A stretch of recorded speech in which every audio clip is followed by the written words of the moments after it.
Un saludo amigos, están en la caja de Pandora, soy Luis y hoy vamos a hablar de economía desde muchos aspectos. Tenemos a dos de los mejores que hay actualmente representando a España como economistas. Tenemos a Roberto Centeno, Guillermo Rocafort y la idea un poquito es hablar de diferentes temas, pero traemos un bombazo que ahora mismo Roberto nos quiere comentar. Yo, para no enrollarme mucho, solo deciros que aquí arriba tenéis el enlace. Estamos saliendo a los 5 YouTubes y 3 Facebooks habituales. Pandora Informa, la caja de Pandora Conciencia y luego también la caja de Pandora /vídeo en Facebook. Entonces, si pueden coger este enlace de aquí arriba y reenviarlo a todo el mundo, nos haréis un favor para que el mensaje pueda llegar. Voy a dar paso ya, voy a saludar ahora mismo ya a Roberto, a Guillermo y a Carlos. Un saludo, ¿qué tal, Carlos? Bien, Luis, buenas noches y muy linda esta oportunidad de conducir una tertulia de lujo con el doctor Roberto Centeno, doctor Guillermo Rocafort. Tenemos no solamente economía, sino que juntamos una increíble cantidad de cuestiones, de formaciones, de experiencia. Decíamos entonces, está la economía, la ingeniería de minas, la experiencia en dirección de empresas de energía, nada menos que por el lado del doctor Centeno, la historia también, la administración de empresas, el derecho, y por suerte una cuestión ni despreciable ni mucho menos, comunes para ambos, como son idearios políticos, sociales y nacionales, trevijanismo por un lado, nacionalismo también muy lindo por el otro. Entonces, ¿qué más que dar un saludo de bienvenida formal al doctor Roberto Centeno? Buenas noches, doctor Centeno. Muy buenas noches, Carlos. Guillermo, buenas noches, doctor Guillermo Rocafort. Muy buenas noches, Carlos. Bueno, la idea era no provocar esta cuestión de la guerra de los mundos de Orson Welles, así mucho de diagnóstico crudo de golpe. Es imprescindible, es necesario, es importante, pero queremos darle un poquito de sobrevida a la audiencia, no mandar la guerra de los mundos de golpe. Pero bueno, a pesar de eso y de que vamos a hacer un juego de plantear cuestiones estructurales del pasado reciente, menos reciente, del presente y de lo que viene o de lo que no viene en el caso de que no haya mundo de unos poquitos años para acá, que es una de las posibilidades. Tenemos que el doctor Roberto Centeno tiene algo muy importante para comentar, relacionado obviamente con el presente inmediato. Entonces, doctor, gusto darle la bandera de entrada, de salida, para esta tertulia de lujo sobre economía. Bueno, es que ha dado la casualidad que hoy el psicópata de la Moncloa, este malvado llamado Sánchez, ha presentado una cosa que le llama nada más y nada menos que Plan de Recuperación, Transformación y Resiliencia. Es decir, de alguna manera estamos hablando de cómo de la política económica ya en concreto que piensa seguir los socialcomunistas en un futuro previsible. Y tengo que decir que este psicópata se ha hecho rodear de todos los presidentes del IBEX y además, y manda narices, ha llamado a los embajadores, pensando que iba a presentar algo verdaderamente novedoso y excepcional. Y claro, dentro de un formato muy lujoso, que les debe haber costado una pasta, ha presentado un plan que es sencillamente de vergüenza ajena y de carcajada. Para que vean ustedes lo que ha presentado este indocumentado. Y ha hecho venir, repito, a los 35 presidentes del IBEX que han estado aguantando cera todo el tiempo porque no tenían otra, y a los embajadores que por educación también han tenido que escuchar a este, iba a decir indocumentado otra vez, es que es de chiste. Miren ustedes, este tío ha contado, primero, le ha llamado plan de recuperación, de transformación y de resiliencia. La resiliencia no es un concepto económico, es un concepto psicológico, que no tiene nada que ver con la economía, que lo ponen aquí porque suena bien. Es decir, esto no tiene nada que ver con la economía. Bueno, pues este payaso, porque no se le puede denominar de otra manera, porque es un auténtico payaso, nos ha dicho que este plan de recuperación tenía 4 ejes transversales, 4 ejes transversales. Le tiene que añadir siempre, este indocumentado, siempre le suele añadir algún adjetivo calificativo, dice ejes transversales. Podría haberse quedado con 4 ejes.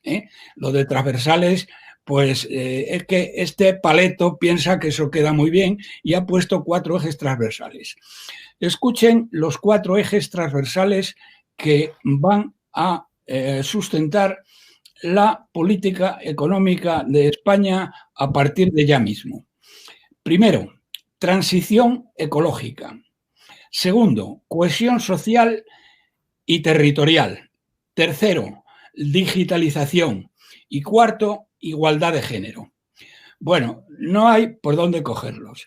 O sea, la igualdad de género resulta que es, según este indocumentado, según este psicópata, eso es un eje esencial de la recuperación de España, la igualdad de género. Bueno, para cogerle y para, en fin, no, es que es de auténtica carcajada. Si no fuera por el drama que esto supone, sería para partirse de risa. Pero voy a empezar por el principio. Dice, transición ecológica. ¿Qué es lo que pretende? Porque luego después hay otros 10 puntos que aclaran esto. ¿Qué es lo que pretende con la transición ecológica? Con la transición ecológica, este indocumentado pretende cerrar toda la industria del automóvil de España, que está basada en el diésel fundamentalmente y que supone el 10% del PIB, y la transición ecológica, que es pasar a coches eléctricos fundamentalmente, significaría el cierre completo de la mayoría de las instalaciones que hay en España, porque en España no se fabrican coches eléctricos, se fabrican algunos híbridos, pero no coches eléctricos tipo Tesla o tipo Volkswagen, que aunque hay una fábrica Volkswagen aquí, los Volkswagen eléctricos se fabrican en Alemania. Bien, entonces, la transición ecológica, ¿qué supone eso? Pues supone, señoras y señores, 2 cosas. La ruina de la industria del automóvil en España, que es el 10% del PIB y coloca al 10% da el 10% del empleo y además empleo normalmente de una remuneración tirano de mediana alta. Bien. ¿Qué otra transición ecológica propone este payaso? Este payaso propone que la electricidad se genere toda con procedimientos ecológicos, es decir, aerogeneradores y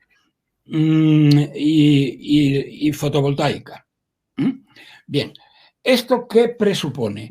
Eso supone, señoras y señores, que España, que tiene ya la electricidad más cara de Europa, va a tener la electricidad mucho más cara todavía, porque los sistemas, llamémosle ecológicos, para producir electricidad son muchísimo más caros que los no ecológicos, pero además, como funcionan intermitentemente, es decir, los aerogeneradores funcionan cuando hay viento, pero no funcionan cuando no hay viento.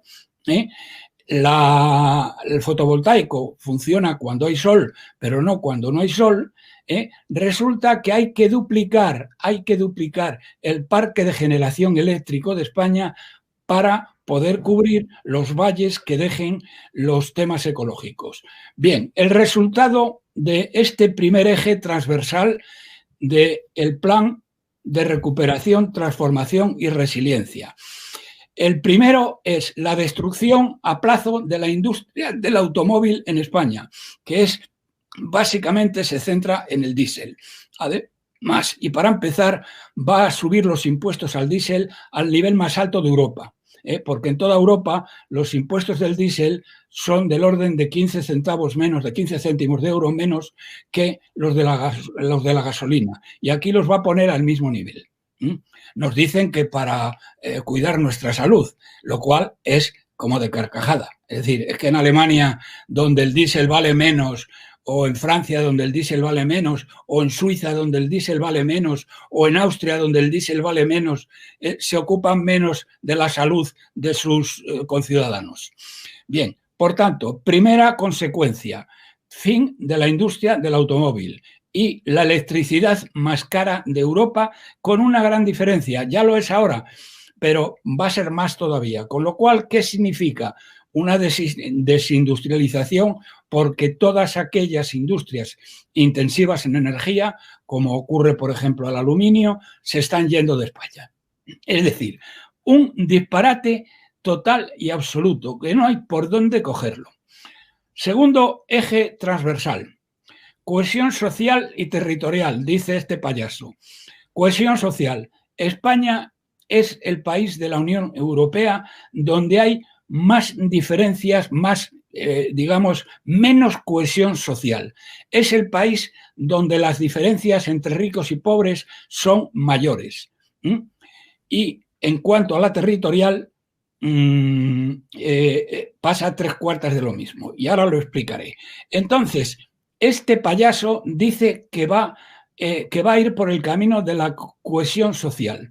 Miren ustedes, la salida de la crisis en España no tiene forma de L, no tiene forma de V, no tiene forma de U, tiene forma de K, que es una forma según la cual una parte de la población se enriquece y otra parte de la población, la más importante, se empobrece. Bien, pues esta es la forma que tiene la salida de la crisis en España. La K. El rabito de arriba corresponde a la casta política parasitaria que tiene más de 2 millones de enchufados, con salarios que superan en un 50% la media del salario de la casta política parasitaria, supera en un 50% a la media del sector privado. Por tanto, en esa rayita para arriba está la casta política parasitaria, que va a seguir ganando mucho más dinero y que va a salir con una diferencia, es decir, no de cohesión social, sino lo contrario, de diferenciación social a favor de la clase política y contra el sector político contra el sector privado. Fíjense ustedes que el sector político, es decir, los funcionarios, pero me refiero fundamentalmente a aquellos funcionarios que han entrado a dedo, que son más de 2 millones, fundamentalmente los de las comunidades autónomas. Bien, bueno, pues estos tíos no solo les han subido el sueldo por encima del IPC, de la inflación, sino que no han despedido a ninguno. Nadie ha sido despedido. Por el contrario, en el sector privado han sido despedidos varios millones de personas. Se han ido a la calle y a muchos de ellos les han bajado el sueldo. Entonces, que estos digan que uno de los ejes de su política es la cohesión social, me parece un auténtico insulto a la inteligencia y un auténtico insulto a la gente que lo está pasando mal. Pero que tiene ella la culpa, porque a pesar de todo siguen votando socialista, lo cual es inaudito. Están votando a quienes les están arruinando. Y cuando hablamos de cohesión territorial, hay que recordarles a estos mendrugos que España es el país donde existe menos cohesión territorial. Hay una región en España, que es el País Vasco y Navarra, o dos regiones, mejor dicho, el País Vasco y Navarra, que tienen un fuero, mejor dicho, que viene del siglo XIX, de las guerras carlistas, y que en este momento supone entre el fuero y que los productos fabricados en el País Vasco y vendidos fuera del País Vasco, los IVAs se ingresan en las diputaciones forales y no se devuelven al Tesoro Público, se llevan 14.000 millones de euros. Es decir, que el País Vasco se lleva 14.000 millones de euros de más. Y esto es cohesión territorial, pedazo de mendrugo.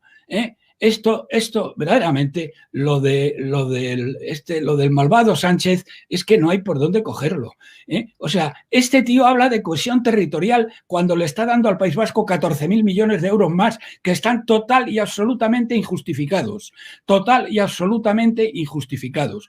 Y en el caso de Cataluña no llega a esta cantidad, pero se está llevando todo el dinero de las inversiones y se lleva, bueno, de cada 10 euros se lleva 6 de los que se los tienen que repartir. Y el resto de regiones, como Andalucía, como Extremadura, como Castilla-León, como Murcia, como Valencia, pues tienen que pasar la mano por la pared. Entonces, que hable de cohesión social y cohesión territorial es un insulto a los españoles. Paso al tercer punto, digitalización. La digitalización, luego la explican un poquito más y dice modernización y digitalización del tejido productivo y de las pymes. Vamos a ver, pedazo de mentirosos, acaban de destruir más de 100.000 empresas. Más de 100.000 pequeñas y medianas empresas han sido destruidas según las cifras del Instituto Nacional de Estadística. Y ahora vienen ustedes diciendo que para que estas empresas sobrevivan hay que ir a la digitalización. Coño, lo primero que tenían que haber hecho es no dejar que cerraran y haberles dado el dinero, como ha hecho Trump en Estados Unidos, para que no tenga que cerrar ninguna. Y ahora vienen ustedes diciendo que van a la digitalización de las empresas que ya han cerrado, porque han cerrado más de 100.000 y de aquí a fin de año cerrarán decenas de miles más. Es un insulto lo de la digitalización. Y luego, el cuarto, igualdad de género, pues ahí no tengo nada que decir, es que se comenta por sí mismo. ¿Qué coño tiene que ver la igualdad de género con la economía y con el desarrollo económico y con la recuperación de España? ¿Qué coño tiene que ver? No tiene que ver nada. Bien, eso por un lado. Por otro lado, dice que esto se va a hacer con el dinero que va a venir de Europa, que son 140.000 millones, de los cuales la mitad gratis et amore y la otra mitad a devolver, que nos los van a dar en 6 años, no se vayan a creer. Bueno, ¿cómo pueden decir? ¿Cómo pueden tener la desvergüenza, la miseria moral y la ignorancia? Bueno, no es la ignorancia, porque esto no lo pueden ignorar. Si se han gastado ya el dinero, es decir, el dinero que dicen que con el que van a financiar el plan de recuperación, transformación, resiliencia y de los grandes expresos europeos, se lo han gastado ya estos miserables. Se han gastado 140.000 millones la deuda, según protocolo de déficit excesivo, a septiembre se había incrementado desde el 1 de enero en 140.000 millones de euros. Es decir, que estos tíos se han fumigado 140.000 millones de euros ya a septiembre.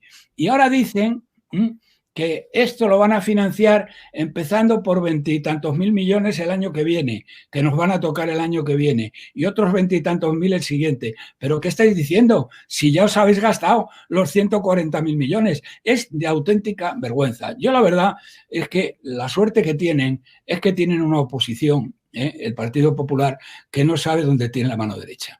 Porque si tuvieran una oposición que supiera dónde tiene la mano derecha, es que los crucificaban. Yo espero que Vox en la moción de censura cuente todo esto, porque es que es de auténtica vergüenza. Es decir, hablan de un plan que es de risa, es una cantidad de memeces, de sinsentidos, que somos el hazmerreír de Europa, y resulta que el dinero ya se lo han gastado, pero no el dinero del año que viene, el dinero de los 6 próximos años se han gastado estos tíos ya.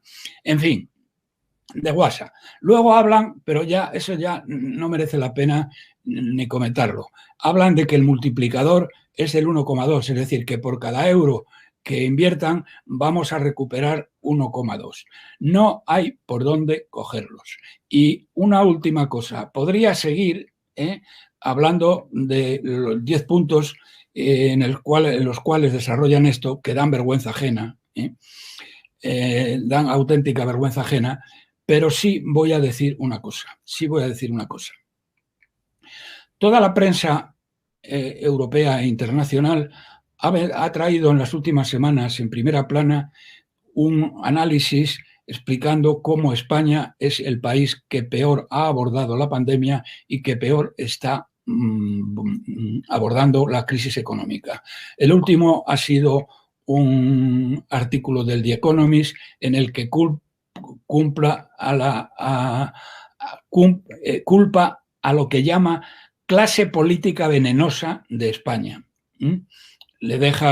Habla también del Coletas, diciendo que mientras esté ese tío ahí, aquí en España no va a invertir nadie, pero hay otra cosa que es peor todavía, que toda la prensa internacional esté poniendo a España en el foco de la incompetencia más absoluta. En Bruselas se empieza a decir, y esto es muy preocupante, que España es una carga para la Unión Europea. Y eso, señoras y señores, a mí me suena muchísimo a que están preparando el camino para que España salga del euro, es decir, que España suspenda pagos y aprovechar para que España acabe saliendo del euro. No de la Unión Europea, pero sí del euro.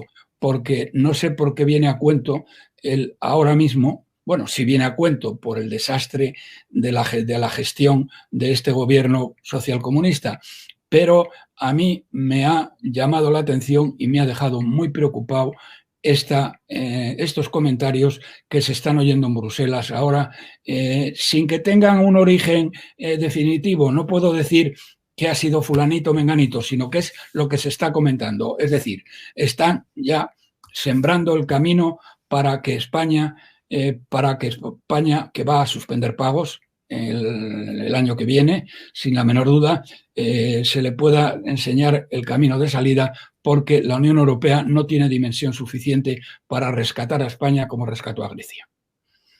Muy bien, doctor Centeno. Ahora nos permitimos hacer participar al doctor Rocafort.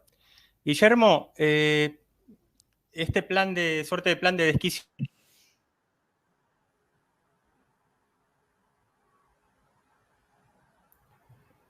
Guillermo, diga usted lo que quiera decir, porque Carlos se le ha cortado el sonido. Bueno, pues efectivamente, vamos a ver, yo creo que el catedrático don Roberto Centeno ha hecho un relato pues muy ajustado a la realidad. No me cabe más que felicitarle, porque ya lo llevo siguiendo, nunca he coincidido con él en ningún programa, pero siempre para mí ha sido una referencia de la economía de España, y por lo tanto hay que agradecérselo, porque realmente, digamos, es una voz que clama en el desierto, porque, digamos, ya pensamos en un primer momento que no superaríamos la crisis de Zapatero, la primera crisis socialista. Bueno, ya hubo unas anteriores, hubo una crisis socialista con Felipe González, varias crisis económicas, porque los socialistas tocan la economía y, bueno, tienen un don para ponerlo todo patas arriba y encima, como bien ha explicado el señor Centeno, con una verborrea para rebaños, pues intentar encantar conciencias y así pues ir tirando, ¿no? Vamos a ver, este gobierno Frankenstein, que ahora mismo vemos que está al borde ya del banquillo, por lo menos su vicepresidente, nació como nació, ¿no? Y se ha dado la circunstancia que la pandemia en sí, lógicamente, ha agravado lo que era una crisis económica en ciernes que se lleva a cabo por parte de un gobierno que no tiene un sentido de la economía, no tiene un sentido de la nación, no tiene un sentido del trabajo, ni tampoco del decoro, sino que quiere el poder por el poder y por la vía de ir atomizando y dividiendo cada vez más a España, ¿no? Y a los españoles. En estos 6 meses de pandemia, en el que ya hemos visto la incapacidad de gestión de la misma desde un punto de vista sanitario por parte del Estado, ya sea la administración central o la autonómica o la municipal, en la que vemos que todo es un caos, ¿no? En el aspecto económico, pues también se ha producido un abandono total, ¿no? Es como si de alguna forma, el otro día hablando con el catedrático, bueno, el director de la cátedra del CEO, el profesor José Luis Orella, como si se estuvieran dejando las cosas para que se pudrieran. Y esa es la sensación que se da, ¿no? O sea, no se toma ninguna acción. Ya lo ha dicho la Unión Europea, ahora mismo España está perdiendo fondos de este plan de, bueno, especie de rescate del COVID, sobre todo enfocado ahora al sector más afectado, en la cual estamos todos más o menos de acuerdo, que es el sector de la hostelería y sobre todo del turismo, ¿no?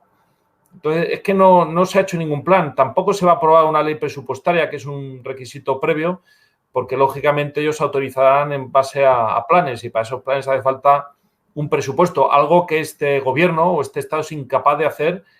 No sé si en los últimos 4 o 5 años estamos con los presupuestos prorrogados de Montoro, una cosa, vamos a decir, al estilo de Bélgica. Somos una nación como Bélgica, una nación que, bueno, que tiene gobiernos y al final actúa por inercia, ¿no? Lo que pasa es que el tema de la pandemia, lógicamente, ha sido un gran ataque a la estructura económica española, en donde se ven cada vez más a los fondos buitre sobrevolar, sobre todo sectores estratégicos. Por ejemplo, ahora mismo estaba consultando en Internet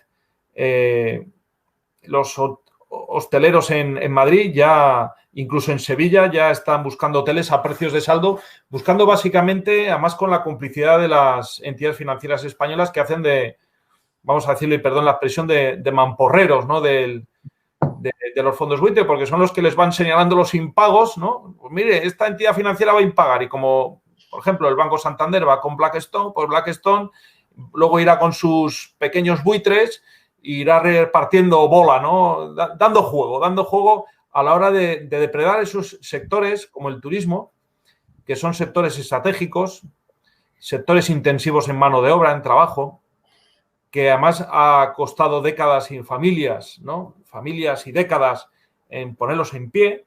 No hay que olvidar que España ha sido hasta ahora, yo creo, la primera potencia mundial del turismo, ¿no? O sea, realmente España es un paraíso, ¿no? Lo que pasa es que los socialistas todo lo que tocan lo convierten en porquería, ¿no? Entonces parece que tiene una fijación este gobierno en ni siquiera pedir esa ayuda a la Unión Europea, ¿no?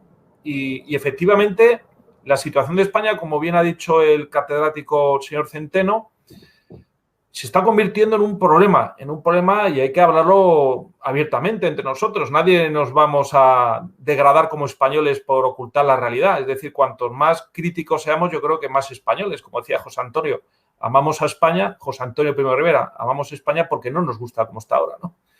Entonces, yo creo que deben estar perplejos, ¿no? Porque realmente la Unión Europea ha hecho o va a hacer un gran esfuerzo. Es la primera vez que se endeuda en mercados financieros con el problema que eso supone, 750.000 millones de euros, de los cuales 140.000 vienen a España. Pero España vemos que en estos 6-7 primeros meses España está consumida en guerras civiles internas, políticas, y es incapaz de presentar ningún plan a la Unión Europea. Entonces, la sensación que va a dar o que está dando es que, bueno, pues efectivamente siempre se ha hablado de la Europa de las 2 velocidades y España pues se está descolgando. También se ha mencionado el tema de la energía, que es fundamental. España no tiene un plan nacional de energía, España va al pairo con los molinillos y los huertos solares, algo ridículo, ¿no? Vamos a la autarquía energética cuando realmente hace poco Polonia abrió la mayor mina de carbón, de Europa básicamente, y el carbón pues es el carbón y lógicamente pues contamina, pero lo abren porque quiere una independencia energética, sobre todo con respecto a la Federación Rusa, y es natural. Pero en cambio nosotros no tenemos una política energética. Luego, además, el otro gran pilar de la economía industrial en España han sido las fábricas de coches. Aquí históricamente pues ha estado y está la Ford en Almusafes, está en Vigo la Citroën, Opel, Volkswagen, Seat, etcétera, etcétera, pero vemos que, lógicamente, el coste de la energía todavía es mayor y, bueno, y tampoco hay un plan por parte del gobierno para salvar sectores estratégicos. Es que el único programa que tiene este gobierno es el de salvarse ellos mismos. Es que esa es la realidad, ¿no? Y vendernos pues su propaganda y, en definitiva, el horizonte económico es duro, ¿no? Por otro lado, ha habido un proceso de agravamiento del endeudamiento. Es que no tenemos casi ni datos. O sea, al final ya vamos a dudar hasta de los datos oficiales con respecto a la economía, como dudamos de los datos de los muertos con respecto al COVID, porque es un gobierno que lo maquilla todo, ¿no? Pero claro, ahora mismo España, que no tiene prácticamente recaudación fiscal, porque además, en vez de ayudar a las empresas, hay que reconocer que la agencia tributaria está poniendo la soga a empresarios españoles y apremiándoles hasta el final como una especie de Gestapo fiscal verdaderamente incomprensible en la época actual, que es una época catastrófica. Ahora mismo las empresas no pueden estar siendo fiscalizadas por la agencia tributaria más de esa forma salvaje. Es que es verdaderamente incomprensible, ¿no? No hay recaudación fiscal, nos estamos endeudando cada vez más de los mercados financieros. Una vez vi un Twitter en la cuenta oficial del PSOE que ya es que me alarmó, ¿no? Básicamente voy a decir a sus hooligans, ¿no? O a sus seguidores que no había nada que preocuparse porque nos endeudaremos en los mercados financieros. Oiga, es que cuando usted va al mercado financiero, lógicamente tiene que devolver ese dinero que le prestan y además tiene que pagar un interés, que normalmente al final se convierte en el doble de la cifra que uno recibe. Es decir, hay que pagar un tanto y otro tanto, es decir, el doble. Lo cual es una situación muy preocupante, ¿no? Y por otro lado, ya si hablamos en términos de desempleo, ¿qué podemos esperar teniendo una ministra de Trabajo que es una comunista? Es que no sabe lo que es el trabajo en el sector privado. También ha acertado mucho el profesor Centeno en el sentido de que España no puede soportar este nivel de empleados públicos. No podemos. España no puede tener varios millones, es decir, con medio millón y sobrarían, ¿no? Pero eso sí, eficaces y no sindicalistas ni enchufados, o sea. Y esto es una realidad porque, en última instancia, el horizonte que se está dando al joven es, pues eso, ser un empleado público, pero para que haya un empleado público, pues tendría que haber al menos, pues yo que sé, 10 personas trabajando en el sector privado, ¿no? Que es, en última instancia, el que paga impuestos. El sector privado está laminado, el sector público está ideologizado. O sea, ahora mismo, vamos a ver, parece que lo que le interesa al gobierno, si analizamos fríamente el último año, es la ley de la memoria democrática. O sea, y que si están cabreados porque le han quitado la calle a Largo Caballero de David Preto, que eran personas nefastas, ¿no? Que tampoco esa es la cuestión. La cuestión es crear un marco económico estable, ¿eh? Donde no tengamos que sufrir, como bien ha dicho el catedrático Centeno, esos agravios fiscales de las regiones forales españolas, en concreto, sobre todo vascongadas, que es eso de que el petróleo del norte tenga que entrar por Bilbao y ahí pague impuestos. Vamos a ver, hay otros puertos en el norte de España, como Santander, y como otras ciudades verdaderamente relevantes y que no están, digamos, de la mano de movimientos secesionistas, porque es que en España se ha premiado el secesionismo, lo hemos visto en Cataluña. Es que en Cataluña tienen dinero para todo tipo de chorradas, para sus TV3 y para todos sus aquelarres, dinero que por otro lado se le niega, por ejemplo, a zonas pues que son, vamos a decirlo abiertamente, mucho más generosas con la nación y mucho más productivas, ¿no? O sea, aquí hay que premiar al que se sacrifica, ¿no? Es decir, si hay personas que no se sienten cómodas con la nación española, pues se tendrán que ir. O sea, a nadie se lo obliga. Hoy en día hay libertad para irse, ¿no? Pero hay toda una serie de gastos parasitarios que, lógicamente, hay que amortizar. Hay una administración que hay que adelgazar, las autonomías hay que... O sea, no funciona nada. Es que no funciona nada. En este país, o sea, no hay problema que afronte el político, que sea solventado, porque en última instancia es como ha pasado con el tema del COVID. Todos, los de un color y de otro, y no salvo a ninguno, sinceramente, han hecho una gestión política. Y con la economía están con lo mismo. O sea, igual que con la energía, que si energía nuclear sí, energía nuclear no, que si el sector privado y el empresario es muy malo porque hay que ver, explota al trabajador. España es una nación campeona en ninis, en jóvenes que ni estudian ni trabajan. De hecho, la Unión Europea nos da una subvención por cada nini, tanto nacional, podemos decir nativo, como foráneo, tema de menas, ¿no? O sea, la Unión Europea, hay que reconocer que desde que entramos en la Unión Europea ha aplicado sobre nosotros una política de subsidio de lo nini, ¿no? De lo subsidio al campo, pues para hacerlo menos productivo, subsidios para acabar con la flota pesquera española, que era la más importante del mundo en los años 70, subsidios para todo, ¿no? Claro, la Unión Europea nos ha ido dando carrete y bueno, hacían como que miraban a otro lado, pero ellos saben muy bien que en España, bueno, pues tenemos la clase política despreciable que tenemos y saben que ese dinero se dedicaba pues a fines, vamos a decir, particulares, ¿no? Patrimonializados por los políticos. Pero claro, ahora ya en Europa las cosas se están poniendo bastante feas, ¿no? O sea, al final, como vemos, esta segunda ola agrava la crisis económica y ya Alemania, que ha sido el motor o es el que más fondos ha aportado, yo creo que va a tender a mirar más a sus problemas domésticos, como está haciendo, por ejemplo, otras naciones del mundo, como Estados Unidos, como es Brasil. De hecho, el otro día leí en un periódico francés, no, en un periódico argentino, que como consecuencia de las desinversiones de los capitales extranjeros en todas las naciones, se está llegando a un proceso de desglobalización o desmundialización. Es decir, parece que esos capitales están retornando. Habría que ver en qué plano, en qué situación va a quedar España, porque España es un país donde el capital extranjero ha entrado a saco, y bueno, si se retira, lógicamente, eso va a conducir a un empobrecimiento, mientras que, por otro lado, sabemos que grandes capitales españoles, sobre todo de la oligarquía, de las SICAPs y de la Beautiful People, tienen dinero fuera de España, ¿no? Entonces, son escenarios que yo creo que van en la línea de lo que ha hecho el profesor Centeno, que creo que ha hecho un análisis muy ajustado, que son ciertamente alarmantes y por lo menos en este medio de comunicación o en este canal de la caja de Pandora se ponen en conocimiento de la opinión pública española. No veremos nunca en un plato de La Sexta o de Canal 4 hablando.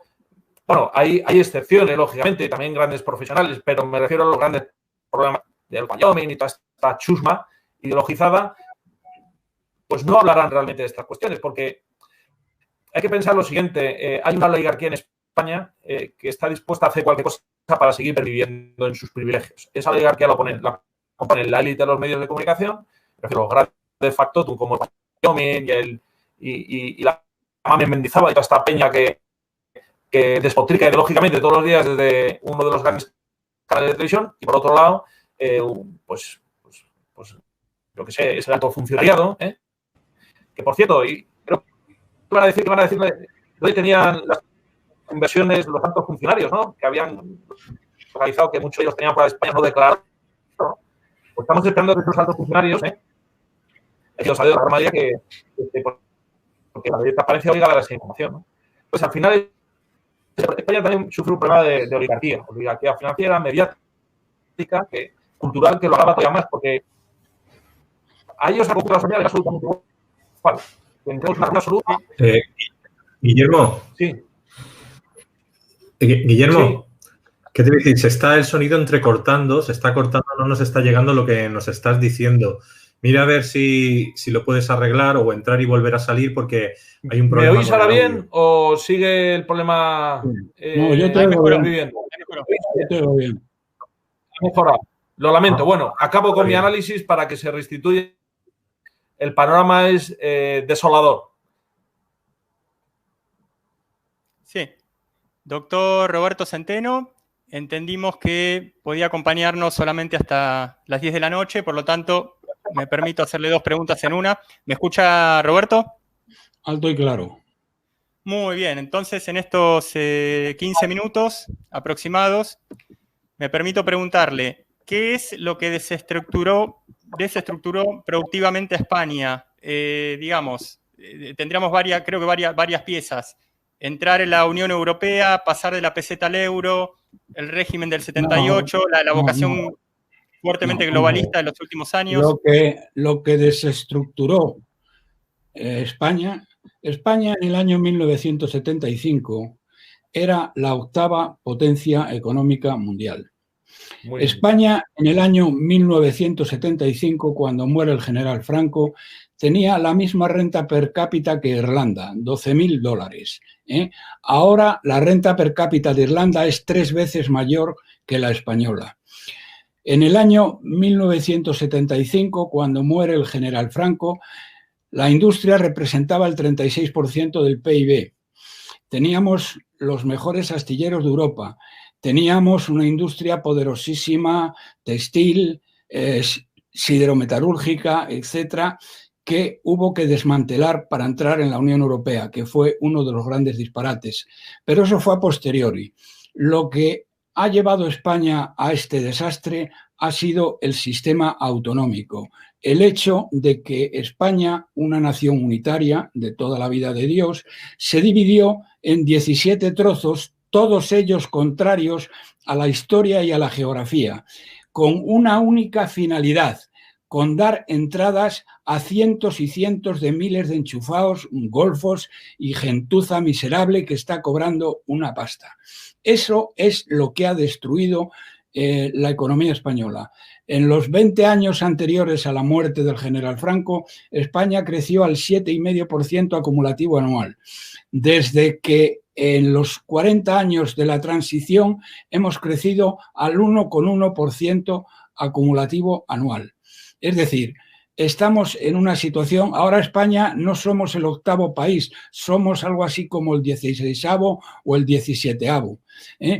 Y luego después ya la entrada en la Unión Europea, ahí los socialistas, Felipe González, dijo que había que entrar como fuera, y el como fuera fue concederles todo. Has dicho antes, Guillermo, que teníamos la mayor flota pesquera del mundo. Bueno, la tuvimos que desmantelar. Teníamos una producción lechera impresionante. Hubo que sacrificar la mayor parte de nuestra producción lechera para poderla importar de Francia, etcétera, etcétera, etcétera. Nos hemos cargado los astilleros, la siderurgia, todo a favor de Europa. El país que más ha ganado en este caso concreto, no solo con la eurozona, no solo con la Unión Europea, sino con la eurozona, ha sido Alemania. Alemania, si no existiera la eurozona, el marco alemán valdría probablemente un 50% más de lo que vale el euro. Es decir, el euro permite a Alemania hacer una guerra oculta pero efectiva con los tipos de cambio. Está engañando al mundo con los tipos de cambio. Si cogéis una línea por la cual desde el momento que empieza, justo en el momento que se crea el euro y que viene hasta nuestros días, Alemania empieza en la base y sube vertiginosamente. Nosotros empezamos en la base y bajamos vertiginosamente. Es decir, España ha perdido una cantidad enorme de capacidad industrial en favor de Alemania. Y quiero decir una cosa que habéis comentado antes también, que has comentado antes, Guillermo, pero que quiero poner muy claro. En el año 2012, ¿sí? Cuando gana las elecciones Rajoy, gana las elecciones de una manera aplastante, tanto a nivel estatal como a nivel local, como a nivel autonómico, hace todo lo contrario de lo que tenía que haber hecho. Sigue la línea de acción de Zapatero. Hombre, por no hacer, él no derogó la ley de memoria histórica, lo cual es para decapitarle. Vamos, miren ustedes, al equipo de gobierno de Rajoy y todos los que estuvieron con él, todos sus secuaces, en otro país, en otra época, los hubieran pasado directamente a cuchillo, por el daño que han hecho a esta nación.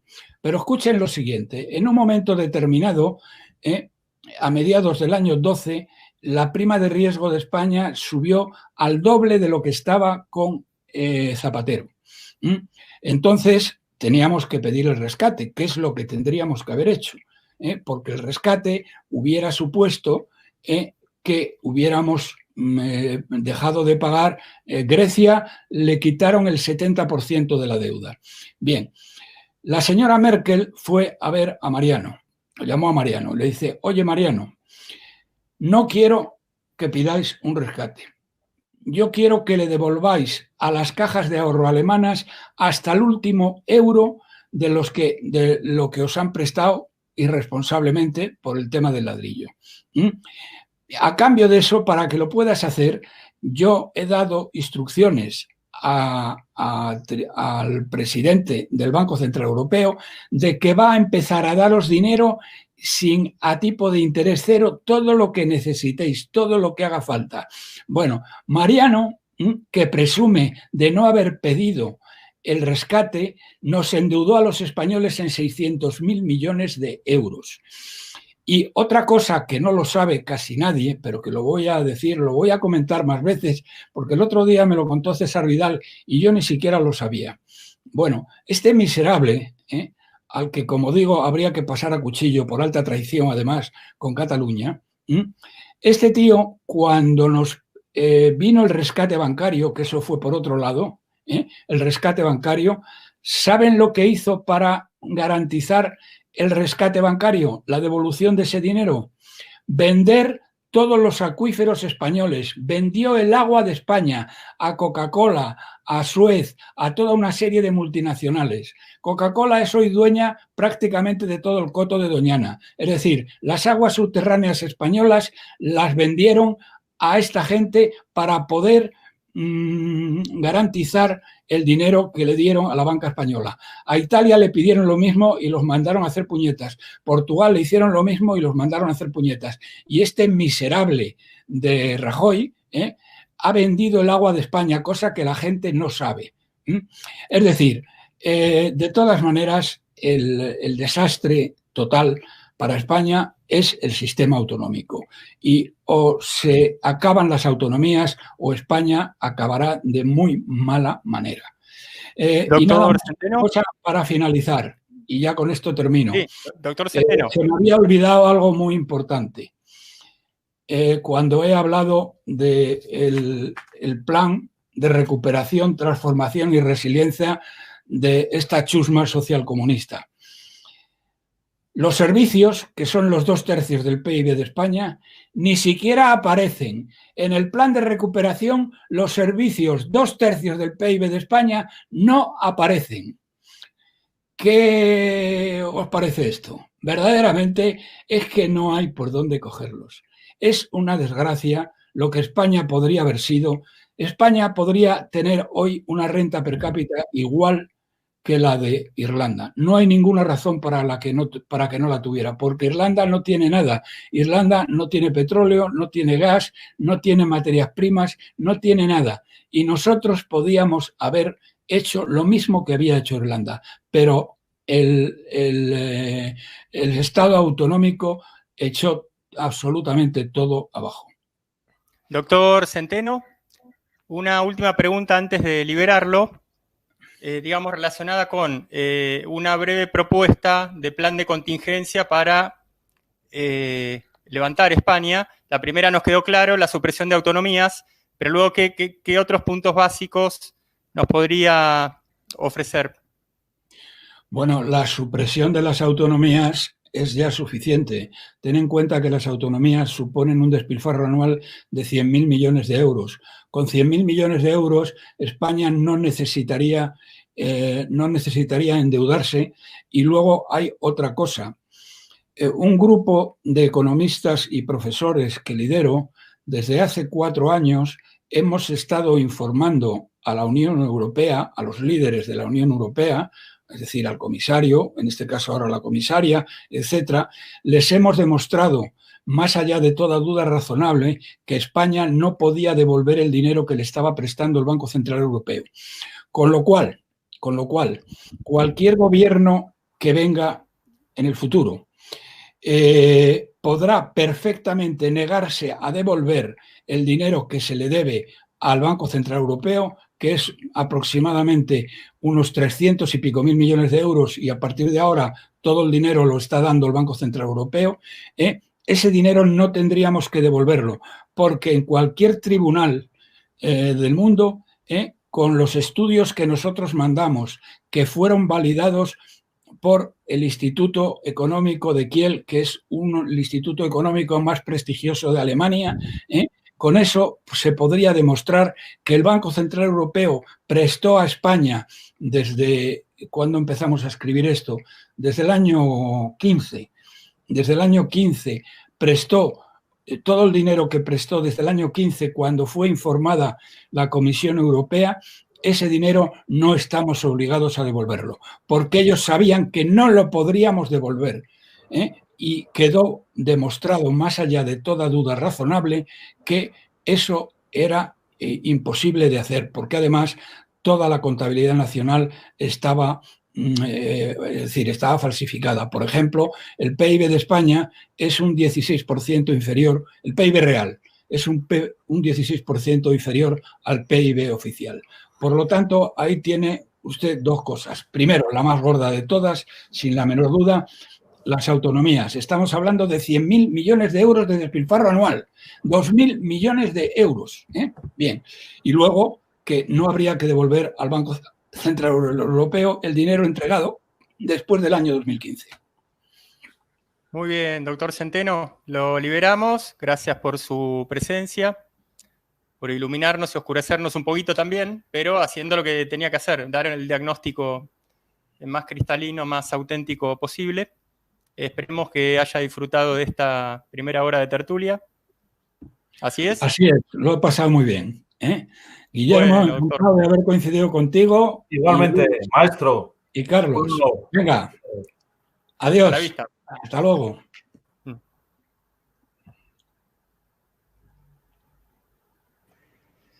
Damos paso ahora a Guillermo para que continúe con la...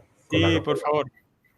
Guillermo, a ver, este juego de España, Unión Europea, España, donde no está claro si realmente alguien se aprovechó del otro, los dos se aprovecharon del otro, la Unión Europea rebajó, digamos, la calidad productiva de España, desindustrializándola, o España se desindustrializó por ella misma. ¿Cuál es la verdad de este juego España, Unión Europea, España? Es una cuestión muy, muy controvertida y yo creo que está todavía pendiente de analizar en su profundidad. España entró en la Unión Europea en el año 85 junto con Portugal. Es decir, éramos dos naciones que, bueno, en fin, nos tuvieron en cuarentena porque no formábamos parte del club de demócratas, cuando todo el mundo sabe que la partitocracia es lo menos democrático que hay. Pero bueno, es el juego ese de los, no sé, en fin. La verdad es que nosotros, si lo comparamos con otro proceso de admisión a la Unión Europea, yo creo el más numeroso, que fue en el año 2004, en el que entraron, no sé si 10 naciones de Europa del Este, 8 o 10, los europeos del Este supieron negociar mucho mejor que nosotros, porque, bueno, pues entraron, digamos, con un grupo y unas condiciones, y de hecho ellos sí que se han visto en estos 15 años de incorporación en la Unión Europea, que se celebró el año pasado, en el 2019, se han visto muy, muy mejorados. De hecho, ellos han pasado de una economía planificada, una economía comunista, a una economía de libre mercado, ¿no? Lo cual han sabido adaptarse y han actuado, digamos, sobre todo a través del grupo Visegrado, que son este grupo de 4 o 5 naciones importantes. Han sabido, digamos, sobre todo plantar cara a esas ansias que tienen siempre Bruselas, ¿no? Y esa burocracia ahí paneuropea de controlarlo todo, de decirnos, pues no sé, de irnos despojando de soberanías que no entran dentro de ese pacto que es de la entrada a la Unión Europea, que en principio era básicamente una unidad económica, ¿no? Entonces, efectivamente, el año 85 España entró en unas condiciones nefastas de la mano del Partido Socialista, que quería así perpetuarse en el poder, vendiéndonos la falsedad de que por fin ya éramos Europa, cuando realmente no se puede entender la historia de Europa sin España. O sea, España es el corazón de Europa, lo ha sido, y si hay Europa en América es porque lo ha llevado España, ¿no? Pero bueno, ciertamente el pueblo español en las últimas décadas no ha vivido un proceso de aborregamiento y se deja llevar por estas soflamas y estos clichés, ¿no? Y es verdaderamente lamentable, ¿no? Por lo tanto, ese ingreso se fundamentó sobre el desmantelamiento. Ellos utilizaron el término eufemístico de reconversión industrial, cuando realmente la reconversión fue en echar abajo las fábricas, ¿no? Que eran una empresa nacional. O sea, había costado también, es como el turismo, ¿no? Parece que se van cumpliendo etapas del desmantelamiento de la economía de la España que nos legó Franco en el año 75, que era pues la octava potencia mundial. Ahora estamos en el puesto número 16 y bajando a plomo, ¿no? Que es trágico. Bien, sobre todo se ven afectados el sector primario y el sector secundario, ¿no? La agricultura, la ganadería, la pesca y la industria. Y bueno, y mientras tanto la Unión Europea fue regando de mucho dinero, sobre todo a a las castas políticas, sobre todo a la PSOE, ¿no? Que alimentaba así pues, a todas sus redes clientelares, mientras que la situación general se deterioraba de una forma evidente. Hemos estado durante décadas pues, recibiendo subsidios, ayudas, pues, como si realmente España fuera una nación que no pudiera producir por sí misma, ¿no? Cuando hemos superado incluso hasta una autarquía, ¿no? Un aislamiento internacional, ¿no? España, pues, oye, no tiene muchas riquezas naturales, pero bueno, las que tiene las puede explotar y las puede desarrollar, pero hemos estado como esperando la paguita de la Unión Europea. Mientras tanto, digamos, España perdía en competitividad. Y sobre todo hay un fenómeno muy, muy preocupante, que es la entrada masiva de capital extranjero en condiciones privilegiadas a la economía nacional. De hecho, se está ya hablando abiertamente de que para perpetuarse en el poder o como carta as en la manga que puede ofrecer Pedro Sánchez a Angela Merkel, que es la Paganini, bueno, la Paganini entre comillas, porque realmente Alemania ahí está haciendo un juego bastante sucio, pues ofrecer la última gran empresa española que queda, que es Telefónica, ¿no? A la empresa puntera en Alemania, ¿no? Como una especie de como si España fuera un juego de cromos, ¿no? Donde, en fin, donde los políticos van, pues como bien ha comentado el maestro Centeno, ofreciendo el agua de España, pues a cambio de los acuíferos españoles, a cambio de dinero, pues ahora, pues, ¿qué nos queda? O sea, realmente, y mientras está, o sea, y realmente ese dinero que les ha dado la Unión Europea es un dinero para convertirnos en una nación desindustrializada, sin capacidad productiva, y para mantener ninis, con lo cual al final todo se convierte, va en todo en consonancia. O sea, lo que era una España pujante, una España en el año 75 que dueña de su propio destino, una España sin deuda, una España sin desempleo, una España sin políticos, una España sin millones de funcionarios, muchos de ellos hoy en día apesebrados. Por supuesto que hay otros funcionarios que trabajan de forma ejemplar y sufren las consecuencias, ¿no? No es una crítica al gremio del empleado público, que es dignísimo, ¿no? Pero ciertamente no había estos millones no había estas estructuras administrativas de las autonomías, en fin, o sea, por no haber no había ni pandemias, o sea, por no haber no había ni deuda pública, o sea, era superávit. O sea, España no necesitaba acudir a los mercados financieros, como dice la cuenta en Twitter oficial del PSOE, que no sé quién lo gestionará, que Nini o Nina o Nine lo va a gestionar. España se capitalizaba a sí mismo, además, con unas tasas de crecimiento durante una década de cada año más del 10%. Es decir, en 10 años duplicamos la riqueza nacional. Algo verdaderamente asombroso, ¿no?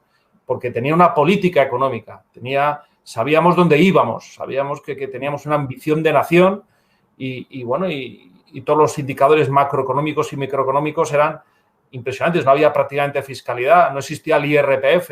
El IRPF, el impuesto sobre la renta, es una aportación, ¿no?, de la clase política de la democracia para financiarse. No existía el Endacare ni el muy honorable Torra o cualquier cretino, ¿no?, sino que existía, pues no sé, un gobernado civil del que dependía una administración mínima y eso garantizaba que la economía privada pues fuera rentable, productiva y muy dinamizadora, ¿no? Por lo tanto, claro, ya para acabar y no extenderme mucho en mi exposición, decirte pues que realmente yo estoy de acuerdo en lo que ha dicho el maestro Centeno. Esa ayuda a la Unión Europea, cuando una persona presta a otra sabiendo que no se la va a devolver, no deja de ser una forma de usura, una forma de engaño. No se pusieron las cartas sobre la mesa abiertamente y yo creo que estaría perfectamente legitima en el futuro para que un gobernante patriota en España dijera que no se reconoce la deuda pública extranjera, digamos, sobre todo de estos entes especulativos o estos entes como la Unión Europea, que en definitiva lo que en vez de ayudarnos nos han perjudicado, ¿no? O ya fuera un préstamo del Fondo Monetario Internacional. Una cosa que yo siempre hablo con nuestros hermanos hispanoamericanos, cuando veo, por ejemplo, Argentina como está, me da mucha pena, o Ecuador. Es decir, ¿cómo es posible que no haya una posición común de todas las naciones hispanas con respecto a este canibalismo que practican los acreedores? O sea, es que realmente tipo Soros, tipo fondos buitre, que ya lo hemos visto en la nación hermana Argentina, cómo bloquean un país y lo han empobrecido. ¿Eso qué es? ¿No? Entonces, eso habrá que revisar esos préstamos, lógicamente, porque, digamos, en última instancia entramos en procesos de, como dicen los british, debtocracy o deudacracia, que se convierte en la verdadera soberanía. ¿Qué es lo que pasa en España? ¿Quién es la soberanía nacional? ¿En quién residen nuestros acreedores? Y si no lo hemos visto todavía, lo veremos en poco tiempo, ¿no? Bueno, en Grecia ya lo han visto. Allí, cuando fue intervenida, fueron la troika comunitaria los que marcaban el ritmo de los pagos. Lo estamos viendo también en Puerto Rico, que es una nación hermana ocupada por los Estados Unidos, como desde hace ya varios años están intervenidos y realmente ya no hay un gobernador ni un primer ministro, realmente se llama así una junta financiera que decide qué pagos se hacen y cuáles no. Entonces vamos a esos escenarios que son verdaderamente terroríficos, ¿no? Lo que pasa es, claro, si levantamos España y buscamos un momento de reseteo, que es una ambición de cualquier nación que ha visto cómo realmente sus políticos la han llevado al precipicio, como está España, pues, lógicamente, esas deudas pues hay que cancelarlas porque no se presta el dinero para ayudar a las naciones a recuperarse y a devolverlo, sino que se presta el dinero para esclavizarlas a esa deuda e ir poco a poco extrayendo sus riquezas, sus recursos, sus capitales, que es por otra parte lo que ha habido Hispanoamérica desde que se fragmentó en un proceso de emancipación que fue muy mal llevado tanto por la metrópoli, es decir, la España europea, como la España americana. Es decir, hubiera sido mucho mejor no acudir a los mercados como acudieron los próceres de la libertad, tipo Simón Bolívar o San Martín, que pidieron prestado dinero en la City de Londres. Pues claro, al final, si tú te alías con un pirata, pues el pirata, ¿qué va a hacer? Quitar a España, que es lo que hizo, y colocarse ellos, ¿no? Entonces, eso son lecciones históricas que tenemos que aprender y no hay que temer a hacer planteamientos de revisión de la deuda. Pero claro, vamos a ver, habrá que ver esos acreedores, habrá que calificarlos, lógicamente, porque hay inversores, pequeños inversores, nacionales extranjeros, que lógicamente tienen derecho a la devolución pues, de las cantidades aportadas, pero se pueden renegociar los intereses como se reestructuran las deudas de las grandes empresas. ¿O es que qué pasa? Que una nación, si España sufrió con Felipe II 4 suspensiones de pago y salió adelante, y los acreedores pues tuvieron que apechugar y se reestructuró la deuda. Pero el problema es que realmente ahora mismo vamos hacia lo que quiere George Soros imponer a la fuerza de la Unión Europea, que son los bonos perpetuos, es decir, la deuda perpetua. Es la gran aportación de George Soros a la esclavitud financiera, ¿no?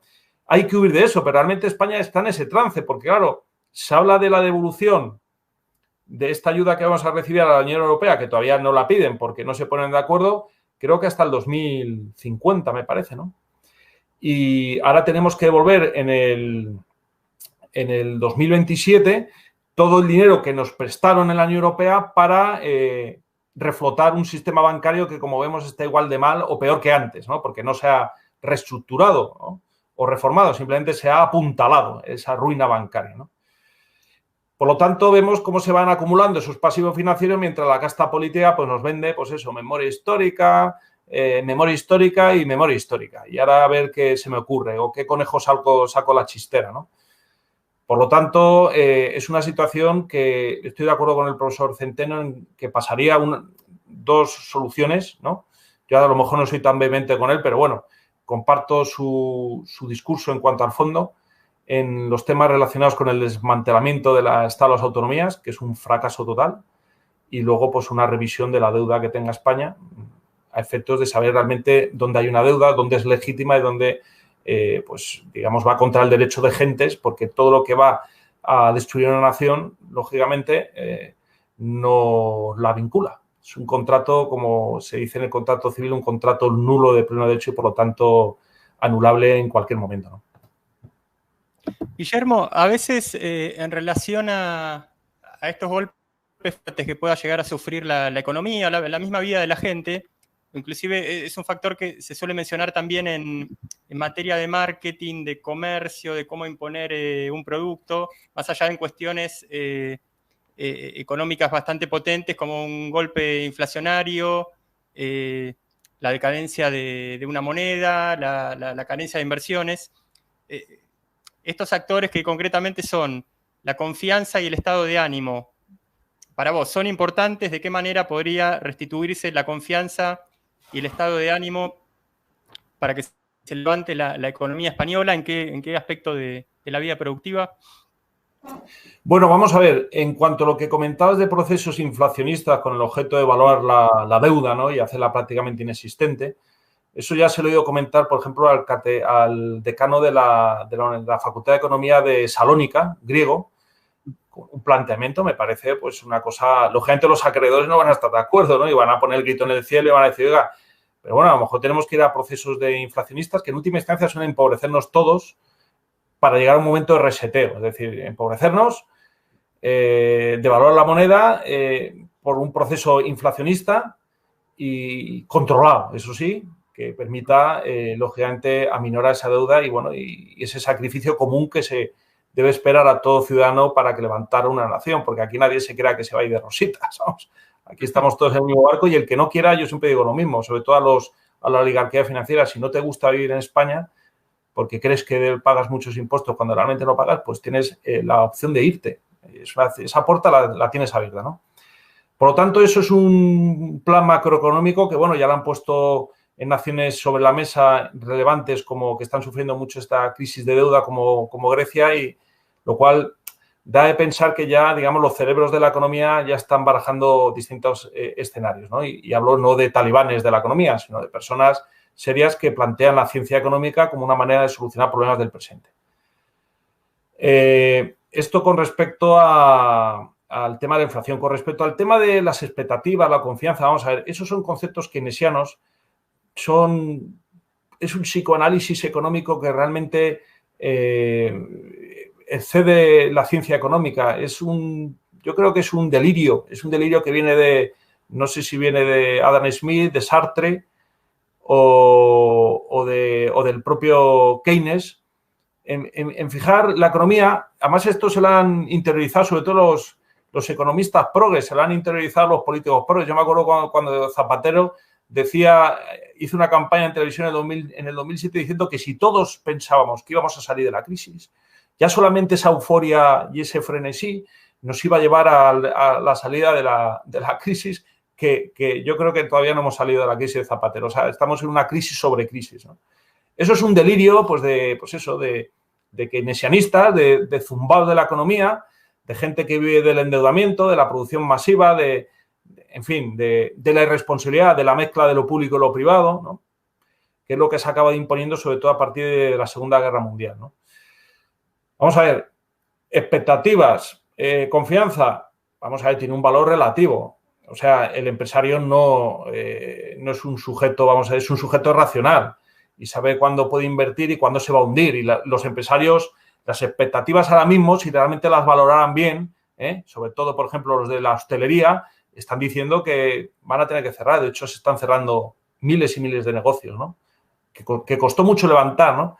Pero bueno, mientras tanto, pues el presidente Sánchez, pues nos habla desde las tribunas rimbombantes, ¿no? Como si crear empresa, no puedes crear riqueza, diciendo bobadas de que tenemos todos que confiar. O sea, lo que hay que hacer es hablar a la gente, yo creo que yo creo que hace el profesor Centeno de una forma vehemente. Hay que hablar con convicción, con datos y trasladar a la gente que viene una época muy difícil, que se ha acabado la fiesta, the party's over, ¿no? Que vienen momentos duros, viene, como decía Ortega Gasset, una época muy áspera, donde ya no hablaremos de derechos, de tantos derechos o human rights, ¿no? Estos excesos verbales donde se habla, sino que se hablará de obligaciones, Hay obligación de trabajar, por ejemplo. Que hay que trabajar. Y sobre todo los jóvenes, claro, cuando vemos que hay cosechas que no se recogen, pues porque no hay quien se quiera deslomar el lomo porque considera que cobra poco, pues a lo mejor esas personas tendrán que comprender que si no trabajan, pues no pueden comer. O sea, no se trata de importar mano de obra extranjera para que haga esa tarea porque haya gente en España que considera que es un trabajo indigno, ¿no? Bueno, no sé. Eso yo creo que es un planteamiento que debe ser revisado, ¿no? Es decir, hay que fomentar sobre todo el trabajo y concienciar a la gente de que ya vale de tanta fiesta ni tanto cachondeo, porque el pueblo hispano además es un pueblo que se une en el trabajo, se une en la adversidad, que tenemos que crear entornos de sacrificio colectivo. Esto no significa trabajar 20 horas al día, Esto significa que tenemos que trabajar todos. Y aquellos que no trabajen, empezando por los políticos, pues lógicamente, como se dice tradicionalmente, amortizarlos. Es decir, pues apartarlos y ya está, porque son, digamos, capas de la sociedad parasitarias que además se han ido clonando en la propia sociedad por la vía de estos colectivos de ninis y de personas que no trabajan o que viven directamente de las rentas, que es otra cosa que también es muy criticable, ¿no? O sea, realmente España necesita un esfuerzo común como nación porque eso nos va a unir más, ¿no? Pero para eso hace falta hacer reformas estructurales. Guillermo, Luis, creo que es un buen momento para levantar un poquito el astral. Voy a parafrasear al señor Miguel Simón, que el otro día dijo que en una localidad de 100.000 habitantes hubo como 300.000 muertos. Una genialidad. Y yo ahora lo que puedo decir en serio, en broma, bueno, de 200 participantes en nuestro chat, tenemos 300 con la pistola en la 100. Pero bueno, son cosas que pasan y ahora vamos a salir adelante. Luis, estamos, ahora darle un poquito la palabra a Luis Manuel de Badalona. Luis tiene unas 40 capacitaciones terapéuticas, también lo cual incluye ser terapeuta reptiliano. Entonces, partiendo de la base de tu capacitación reptiliana, ¿cómo lo percibís a Soros? ¿Es un psicópata como cualquier otro, simplemente con mucho poder, partiendo de la base de su dinero? ¿Es un portal biológico? ¿Qué clase de sujeto es ese? Yo antes de hablar de Soros quería un poco concretar de lo que se ha estado hablando. Bueno, yo realmente a nivel de oficio soy electricista, soy oficial de primera, electricista electrónico en sistemas de nubótica, en la parte científica, y en la parte holística, pues aparte de radiestesia, geobiología, terapias, crecimiento personal, a tutiplén. Pero llevo muchos años viendo geopolítica, exopolítica, exociencias, viendo a los mayores expertos del mundo, los he entrevistado muchas veces y hay soluciones que yo creo que lo primero que tendría que hacer España es tumbar el gobierno que hay a todos los niveles, pero me refiero a todos los tipos de políticos que hay actualmente en el planeta. Estoy de acuerdo con lo de las autonomías. Hay que reducir los políticos al mínimo, pero creo que ningún partido hoy en día en esta España, y creo que tampoco en Argentina ni en otros lugares, nos pueden representar, ya que todos votaron porque hubiera el encierro y hubiera lo que hoy en día está pasando. Entonces, no creo que ni una moción de censura por parte de Vox ni otros políticos puedan hacer nada porque todos han firmado el mismo tipo de historia que Soros propone, ¿no? Entonces, están todos comprados, partidos, todos los tentáculos de Soros llegan a todos los partidos políticos, lo cual tendríamos que renovar la clase política en España. Pero vamos a hablar de soluciones. España, por la costa que tiene, junto con Portugal, ¿no?, y Andorra, vamos a decir lo que era la península ibérica, lo que es la península ibérica, tiene algo que sí que estoy de acuerdo y va en contra de lo que ha dicho antes nuestro compañero que se ha ido, ¿no? Es decir, nosotros a través de la eólica tenemos todo el viento del mundo, tenemos desiertos como los Monegros, que tú puedes poner tantas placas solares que tendrías energía ilimitada, que los alemanes lo han hecho en la parte de Argelia, y van a tener energía para media Europa, sin necesidad de energías nucleares. Pero esto de las energías renovables para mí se quedan cortas. Es decir, podemos extraer energía del mar. Pero hay una cosa, yo tengo un contacto, un bielorruso que está en Moscú, y tengo otra persona que vive en Australia, que tienen lo que se llaman energías verdes, que es algo que yo creo que los españoles ni entienden ni comprenden, ni creo que lo sepan, ni los americanos la mayoría. Y es que con 3 aparatos de energías verdes, más entendidos como energía libre, una vez que arrancan esos motores, tienen 800 kilobytes. Con 4 de esos motores que nunca se apagan, puedes dar energía a toda Barcelona. Y esos dispositivos no son inventados de la nada. Se han vendido en Arabia Saudí, en muchos países árabes y en parte de África. Está prohibido traerlos a Europa o Occidente porque no quieren que tengamos energía gratis. En el momento que tenemos energía gratis, ¿cuánto supondría España volver a meter su industria, crear nosotros nuestros ordenadores, nuestros coches, todo lo que nosotros necesitemos, tener sistemas operativos mucho más avanzados con cristales quantum, que serían más avanzados que los ordenadores de mierda que nos dan ahora, y podríamos tener una tecnología a 50 años luz por encima de lo que tenemos ahora?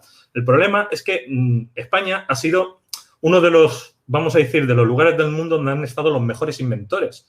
O sea, parece de una tontería, pero el submarino, el helicóptero, hasta la fregona y la escoba, el motor de agua son inventos españoles que se han tirado a la basura para dejar que estos vengan y nos compren pues eso, las aguas nos compren todo, ¿no? Todo el país nos lo compren. Entonces, yo creo que lo que habría que empezar sería por limpiar a todos estos políticos, empezar a montar nuestra infraestructura a todos los niveles, volver también a la agricultura y a la ganadería, pero yo siempre haría España y Portugal con América, nunca con Europa. Me separaría de Europa, porque Europa es la que nos ha metido donde nos ha metido. Desde que entremos en la peseta, fuimos a peor. De que estamos en la Comunidad Europea, en la OTAN y ahora en la ONU y también, bueno, todas estas cosas, vamos de mal en peor. Entonces ya nos han demostrado que los alemanes, los ingleses quieren comprar España entera para ellos, o los franceses, y nos quieren dejar en la ruina. Eso ya creo que está claro y todo el mundo lo sabe. Entonces tendríamos que empezar a cerrar España o la península ibérica y hacer comercio con nuestros hermanos, no con gente que no tiene que ver con nosotros, que no. Esta gente nos están hundiendo a todos los niveles. El hecho de que tengamos energía gratuita hoy en día es una realidad. ¿Por qué no se hace? Hoy en día hay ropa que no se mancha y no se rompe. ¿Por qué no se hace? Hay bombillas que duran más de 300 años. ¿Por qué no se hacen? ¿Por qué no hacemos nosotros esa industria y la vendemos a toda América y a toda España? Y nos dejamos de tonterías. Porque los inventores están en España. No hace falta que te vayas a Rusia, no hace falta que te vayas a Austria. En Austria también tenemos otro invento de un austriaco que también lo conocemos y también sabemos quién es, que él pone una torre y en esa torre da, ahora no me acuerdo la cantidad de litros que da, pero te da, vamos a decir para que lo entendamos, para 3 casas de 300 metros y agua y, bueno, prácticamente que no la consumirías en todo el día. En un año tendrías un lago hecho. De la cantidad de agua que coge del ambiente. O sea, es como si cogiera el agua del Rocío, para que lo entendiéramos, pero que es algo más complejo. Y estas cosas existen. Y estamos hablando de una economía para tontos. O sea, es decir, yo me veo y digo, yo no entiendo lo que está pasando en este país. ¿Cómo pueden haber tanta gente que sigan votando a esta gente y se crean las tonterías que están diciendo? Si lo más sencillo es irse. Y lo que estaba refiriendo a Soros, pues bueno, es un pintamonas que han puesto ahí, porque las 12 familias o las 13 familias más ricas del mundo que tienen todas las industrias del planeta, no solamente en el Club Bilderberg y en otros sitios marcan la realidad de lo que está sucediendo, sino esta gente, aunque tú te cargues a uno o al Bill Gates o al Soros o al otro, hay detrás 300 más, que mandan más que ellos. Entonces el problema que tenemos es que tenemos una serie de, para mí, de psicópatas, pues no tienen otro nombre, que están en un tablero de ajedrez donde han decidido destruir a todos los países para crear ciudades-estado, para que el nuevo orden mundial pueda mandar esas ciudades-estado mucho más fácil que lo que sería un país. Un país tiene soberanía. Si tú te cargas la soberanía de los países y haces ciudades-estados como en la antigüedad, es una manera con el nuevo orden mundial de acabar con todo esto. Entonces, para mí, lo que habría que hacer es acabar con este nuevo orden mundial, que para mí es un orden mundial antiguo que empezó hace 300 años con los házaros, y los házaros son los que hoy en día mandan en el planeta y habría que acabar con los házaros. Entonces, yo creo que la hispanidad, el paso que tiene que dar la hispanidad, el paso que tiene que dar el mundo latino, el mundo que habla español, portugués, incluso italiano, se tendría que rebelar contra el resto del mundo, ya que nosotros, antes que ellos, fuimos potencia planetaria. Pero fuimos potencia planetaria no en la España de la Edad Media. Es que fuimos en la época de los romanos, es que fuimos antes de los romanos en la época atlante, o sea, es decir, Tartesos, el Coto de Doñana, que han dicho que han comprado todo el agua que ha dicho antes Centeno, pues señores, a 10 metros debajo del fango están esas ciudades circulares de Tartesos, donde realmente hubo un imperio hace más de 5.000 años. Hace más de 5.000 años ya hubo un imperio que tenía todo el Mediterráneo y salía desde aquí, desde el Coto de Doñana. Entonces, como hegemonía, vamos a decir, como lo que somos, yo lo que no me voy a dejar pitar es por un alemán, por un inglés, por un francés, por un chino, por un ruso, porque ellos nos quieran quitar todo. O sea, el problema es que España tiene que decir, nos separamos de vosotros y haremos nuestra industria y dejaros de tonterías. Y nosotros sí pasaríamos unos años muy malos hasta que realmente pudiéramos levantar cabeza. Pero es que ya estamos pasando tiempos malos. Ya la gente no tiene nada. Entonces, yo creo que ahí está el problema. Bueno, os dejo hablar. Guillermo, doctor Guillermo Rocafort, indudablemente alguien como Guillermo Rocafort tiene su propia idea, por llamarla de alguna forma, de cómo sería un plan para un posible milagro español. Dentro de esa idea, por ejemplo, estaría, al menos en un comienzo, el cerrarse sobre sí mismo, un fuerte proteccionismo, como se dice técnicamente, cortar lazos con Europa, hasta si se quiere con todos los vecinos, ¿Haría falta eso? ¿Haría falta cambiar la idea de moneda tal cual la tenemos ahora? ¿Qué pasa ahí con el petróleo, que es algo que parece más que condicionante? Bueno, vamos a ver. Es un escenario muy complejo el que me preguntas, Carlos. O sea, realmente coincidimos todos en el diagnóstico grave de la situación, pero es muy complicado porque realmente es que nos han metido casi en un callejón sin salida, ¿no?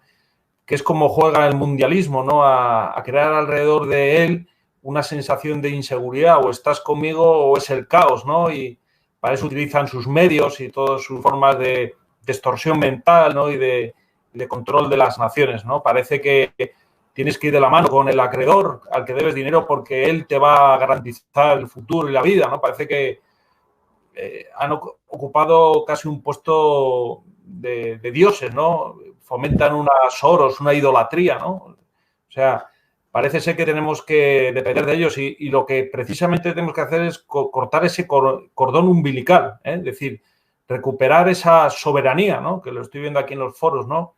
Nos han ido, la Unión Europea nos han ido destrozando la soberanía, fundamentalmente la económica, pero también la política, la social, la ideológica, ¿no?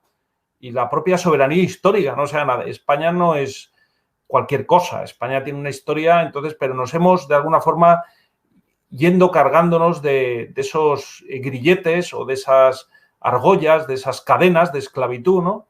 A cambio de, pues eso, de unos fondillos, ¿no? Que luego los políticos repartían de forma egoísta entre sus redes clientelares, ¿no? Entonces, claro, conviene hacer pero es una cosa que tampoco existe en día, es un plan nacional de la economía. Eso lo ha dicho muchas veces Felipe González. España carece de un modelo económico. Pues vamos a ver, es que el señor Felipe González está gobernando casi 15 años, ¿no? Que lo diga él, ¿eh? No será que tiene responsabilidad, le come o lo remuerde la conciencia. Necesita, desarrollar sus tejidos productivos y yo creo una cosa muy interesante que ha comentado Luis y en lo que yo creo estamos todos de acuerdo hay que vertebrar ese mundo hispánico fragmentado, ¿no? Recuperar esos vínculos económicos, mantenemos la lengua porque, claro, eso es una cosa que ha pervivido, gracias a Dios, ¿no? Mantenemos la religión, mantenemos las costumbres, somos naciones hispánicas, tenemos valores, tenemos una historia común. Entonces yo creo que sin darle la espalda a la Unión Europea o a lo que quede, ¿no? Porque realmente también hemos tenido lazos históricos profundos con naciones, se me ocurre por ejemplo Italia, Grecia, ¿no? En el Mediterráneo, ¿no? Y con el centro de Europa, etcétera. Y por supuesto con Portugal. Hemos formado parte del mismo proyecto, vamos a decir, la monarquía visigótica. Fueron 3 años de recorrido en común. Esto es algo que a lo mejor a los votantes socialistas pues les suena un poquito a película de Netflix, por ejemplo, pero la realidad es que hemos estado 3 siglos unidos bajo la monarquía visigoda, después del periodo romano, y luego estuvimos 60 años unidos con los austrias y tuvimos grandes sinergias con los portugueses, un pueblo especial, pero un pueblo hispánico, ¿no? Pero tendría que ser una política inteligente. Tenemos que fortalecer relaciones con las potencias emergentes, con la Federación Rusa, con China. Estados Unidos se está replegando sobre sí misma. Inglaterra con el Brexit ya vemos un poco hacia dónde apunta. Y tenemos que ir con aquellas naciones con las que podamos tener sinergias e intereses económicos comunes y también sociales y políticos. O sea, tenemos que buscar marcos de estabilidad. Tenemos que recuperar soberanía. Tenemos que poner en valor pues, todas nuestras capacidades tecnológicas, culturales. Podemos hablar de la cultura española que es, digamos, en la historia universal de la más sorprendente, Goya, Velázquez, en fin, Cervantes, Quevedo.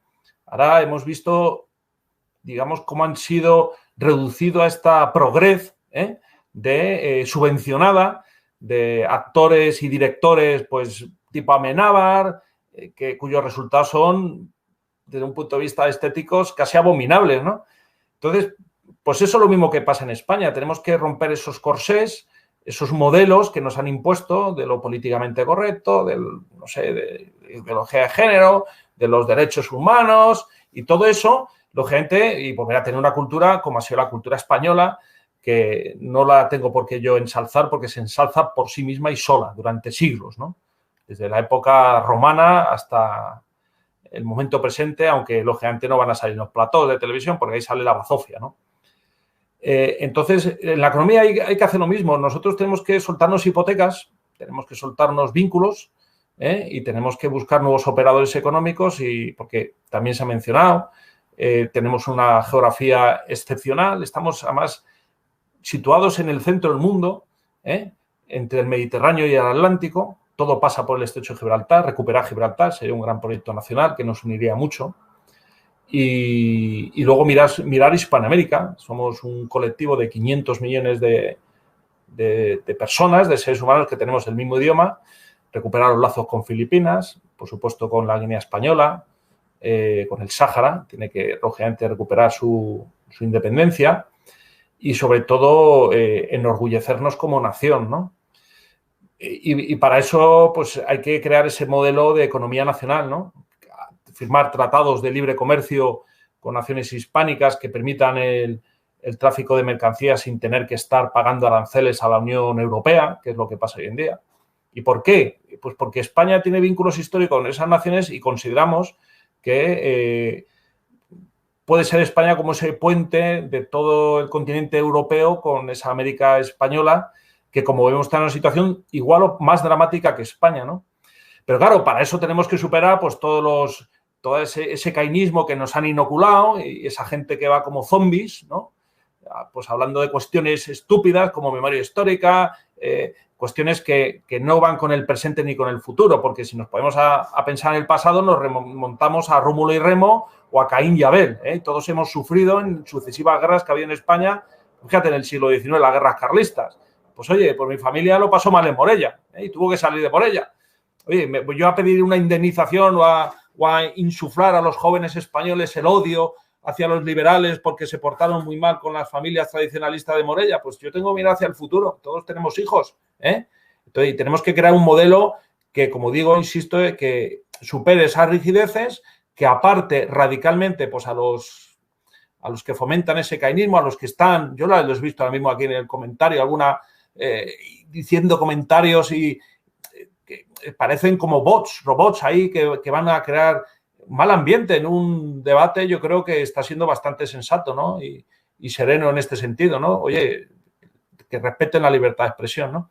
Pero vamos, yo creo que sí que es fundamental ese planteamiento de un acuerdo de libre comercio con las naciones hermanas, apoyarnos con Argentina y, sobre todo, en temas de deuda, llegar a un momento en que tengamos que mantener una posición común en el Fondo Monetario Internacional, en la ONU, y donde fuere necesario ir las 20 naciones hispánicas y decir, mira, estamos hartos de vuestra deuda no ha servido para desarrollarnos, sino para todo lo contrario, así que doy por cancelada mi deuda, ¿no? Un poco el planteamiento que ha dicho el catedrático Centeno, porque es una deuda, vamos, ya no tanto en España, porque claro, cuando murió Franco dejó a España sin deuda pública, que es verdaderamente admirable. Yo como economista, y no soy franquista, lo digo claramente, porque cuando murió Franco yo era un niño, pero sí que hizo un proyecto nacional y del que nos tenemos que enorgullecer, y además, es más, tiene que servir de modelo y de ejemplo de grandes empresas estatales, nacionales, no ahora mismo como la Telefónica, que se la va a regalar, según ha anunciado el Digital Hispanidad, que es el decano de los medios digitales en España, que no es cualquier cosa,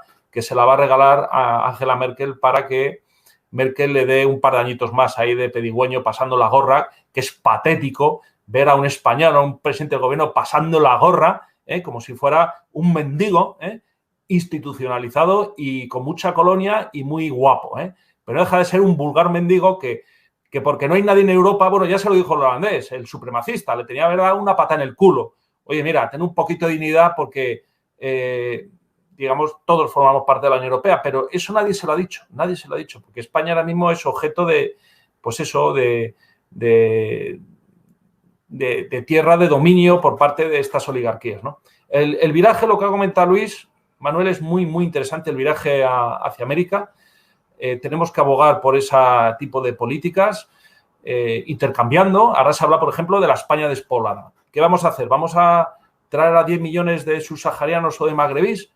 Yo, sinceramente, lo digo así, Antes de eso, traigo a 10 millones de hispanoamericanos, que son un pueblo hermano, trabajador, y que repueblen la España despoblada, pero los planes de Soros son que no, tiene que venir de aquí en concreto, donde dice el dedo de macabro de Soros y los que están detrás de George Soros, ¿no? Es que tiene que haber un movimiento que vaya del África subsahariana, cuando, oye, yo tengo mucho respeto por el África subsahariana, pero Europa es Europa y tiene una historia de casi de más de 2000 años, ¿no? Entonces, que menos que vengan europeos de América, ¿no? Que nos sirvan para recuperarnos demográficamente, ¿no?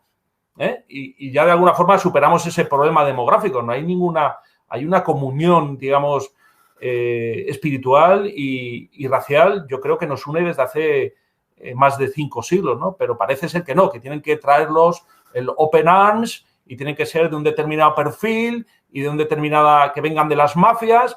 Claro, ante eso tendría que haber una mínima resistencia. Claro, ahí entra todo ese plan nacional de recuperación en todos los términos, también en el demográfico, que es fundamental, porque en última instancia es que nos están condenando a la extinción, ¿no? O al ser extranjero en tu propia tierra, ¿no? Que es muchas veces como se siente el español, sin ser es un mensaje xenófobo, porque en España nunca ha habido racismo, ¿eh? Pero bueno, son reflexiones que quiero compartir con vosotros y con la audiencia. Muchas gracias, Guillermo, totalmente de acuerdo. Y lo que has dicho tú, la gente que hay en el chat, tiene que haber un respeto por todos los ponentes que habemos, porque cada uno va a hablar y va a exponer, y aquí hay libre albedrío, y ya sabemos que somos seres pensantes, que nos gusta decir que somos libres pensadores y que cada uno puede decir y participar y hacer como lo quiera, porque para eso estamos aquí y no se pretende pisar a nadie. Luego, a nivel de estructura, España, si tú miras no el mapa político, sino el mapa real, Alemania y España son casi iguales. Casi iguales. En cambio, eso lo estamos cediendo a toda Alemania. Eso es indignante. Yo lo que querría saber ahora, como hemos expuesto, Carlos Senra todavía no ha expuesto él, me gustaría que él nos exponiera lo que él siente, lo que él quiera decir, referente a todo lo que se ha estado hablando. Quiero tu opinión también, Carlos. Sí, gracias, Luis. Sí, un poco voy a tomarme de cosas que le planteé al doctor Rocafort, como para que él pudiera justamente utilizarlas como argumento y a desplegarlas un poquito y por ahí a verter un poquito de opinión. Justamente estamos dentro de reglas de juego como petrodólar, o mejor dicho, patrón petrodólar, por lo cual el respaldo de toda la masa de dinero que circula es algo tan concreto, tan medible y tan matemático como contar las gotas del océano. O sea, es un disparate. Eso genera que casi toda la masa de dinero que circula sean promesas de pago a futuro y el futuro del futuro y el futuro del futuro y un montón de variantes de papeleo, porque no hay una forma precisa de que algo que se llama técnicamente patrón petrodólar pueda respaldar sólidamente una moneda. Justamente por el precio de una cosa y de la otra fluctúan, porque se relacionan entre ellas, porque dependen también de otras variables. Entonces hay como que volver necesariamente a que si sigue existiendo una moneda como la entendemos, que yo creo que no es bueno, pero es bueno que siga existiendo para que no haya un paso violento a lo que realmente necesitamos. O dicho de otra forma, a veces son buenas las transiciones, porque volver directamente, si se quiere, a lo natural, sin pasar por una transición como sería una moneda dentro de las variables que actualmente se entienden, pero con un respaldo sólido, donde tanto está respaldado en tanto, donde cada papel que circula no tiene un apoyo de fantasía o es una promesa de pago de algo, donde algo que se llama banco puede prestar, se mantiene. Entonces, si bien creo que hay que volver a la moneda tal cual era en Roma, tal cual, aunque mucha gente ni se lo llegue a imaginar, fue la Alemania del Tercer Reich, es decir, una moneda puramente nacional donde cumplía un rol puro y exclusivo de intercambio. En el caso de Alemania, era intercambio de tanta masa de dinero igual a tal cantidad de horas de trabajo por hombre, y era un intercambio justo, matemático, perfecto. No había dinero de fantasía, dinero a futuro, dinero que subía o bajaba su valor dependiendo del petróleo o de movimientos financieros de un lugar hacia el otro. Bueno, ni hablar de otras referencias en cuanto a economías sin circulación de dinero, que creo que ahora serían un poco, y más que una, no solo un poco, sino más que una fantasía, más que una utopía, porque creo que querer trasladar, como hacen algunos pensadores bien intencionados, modelos de vida rural medieval a un mundo del siglo XXI con megaciudades, no sé, creo que es un poquito ilusorio. Entonces lo que podríamos hacer es un sistema mixto donde efectivamente todo aquel entorno que en la actualidad más o menos pueda llegar a manejarse o a autogestionarse, tal cual una aldea medieval, bueno, tratemos de volver a ese modelo en una mega ciudad, y vamos a tener que ayornarnos o quizás combinar ambas cosas, pero nuevamente pasando por una transición para, digamos, no quedarnos, ¿cómo podría decirlo? Sin respuesta ante una utopía, o no tan utopía, una vida ideal, una relación normal con el dinero como puro objeto de intercambio, para el cual no estamos demasiado preparados.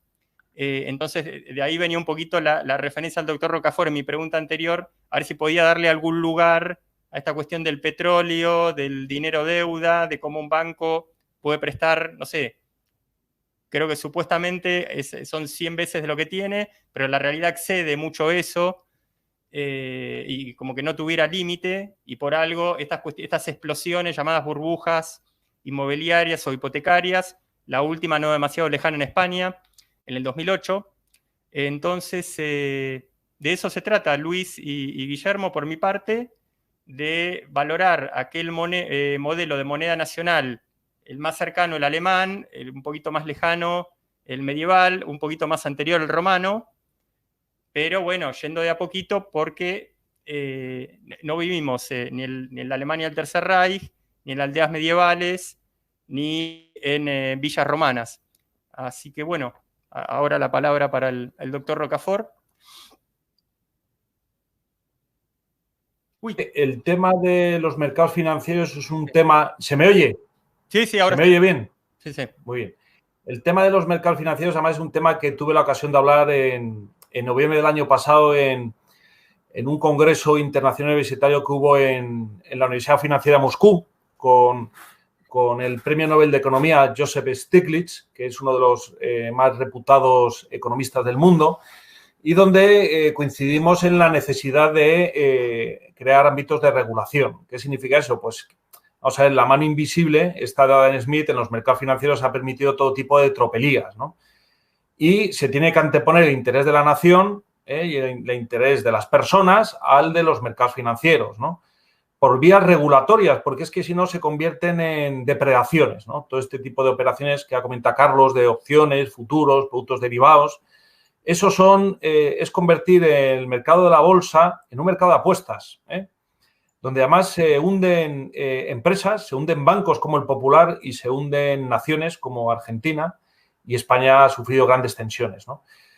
El sector financiero, entre ellos, quiero decir, el bancario, el bursátil, el asegurador y el de los fondos de pensiones, se tiene que someter a unas normas que al menos garanticen que no sean un riesgo sistémico, porque la banca en España y en Europa, al ser una banca fraccionada, es decir, que no garantiza la integridad de los depósitos, es un riesgo sistémico.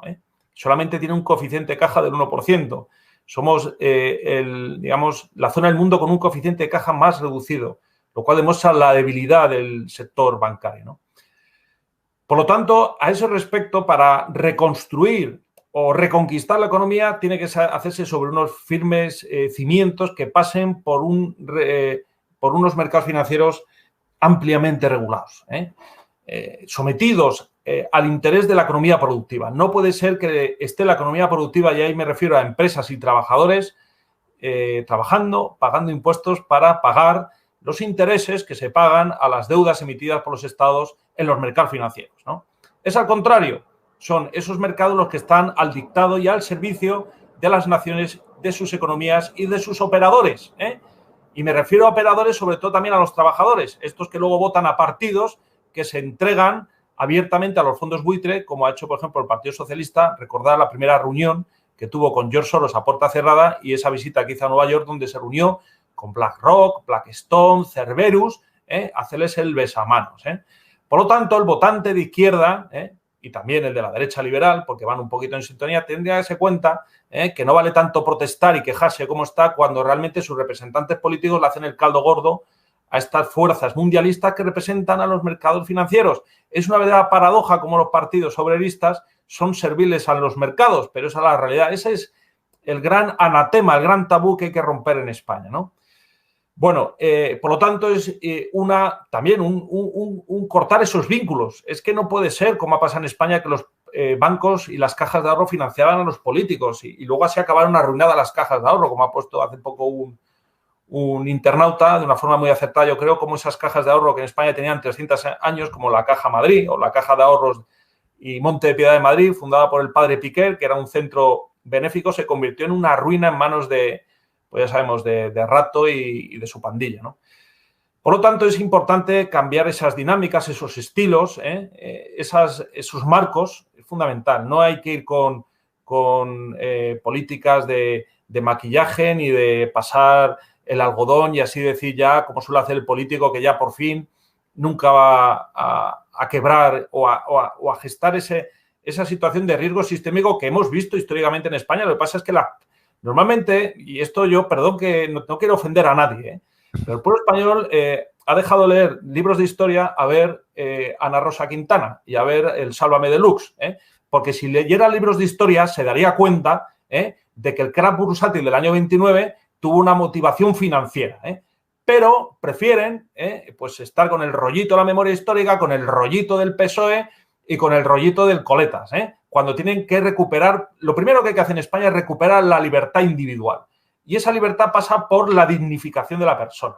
Y la dignificación la da el conocimiento y los comportamientos, vamos a decir, decentes, que es lo que ha marcado al ciudadano romano de tiempo inmemorial. Vamos a hablar en estos términos para que se entere la gente, porque es muy importante, ¿no? O sea, tú podrás hablar de economía si sabes de economía, sabes de historia, hablas de historia si sabes de historia y hablas de derecho si sabes de derecho. Pero aquí ya hemos visto que aquí habla todo el mundo de todo el mundo y al final todo es un caos y al final la meritocracia ha desaparecido y los inútiles y los incapaces son los que se han aupado en el poder, porque precisamente las personas más capaces les han dejado, han decidido pues no darles la batalla y hay que también dar esa batalla intelectual para que haya unas ciertas capacidades de las personas, porque no todo el mundo sabe y no todo el mundo ha leído igual y lo que hay que hacer es inculcar a esas personas que lean en el colegio y que lean cuando sean mayores y que sepan que efectivamente ha habido unos crack, el crack bursátil del año 29, que eso generó la Segunda Guerra Mundial y una crisis brutal en todo el mundo occidental.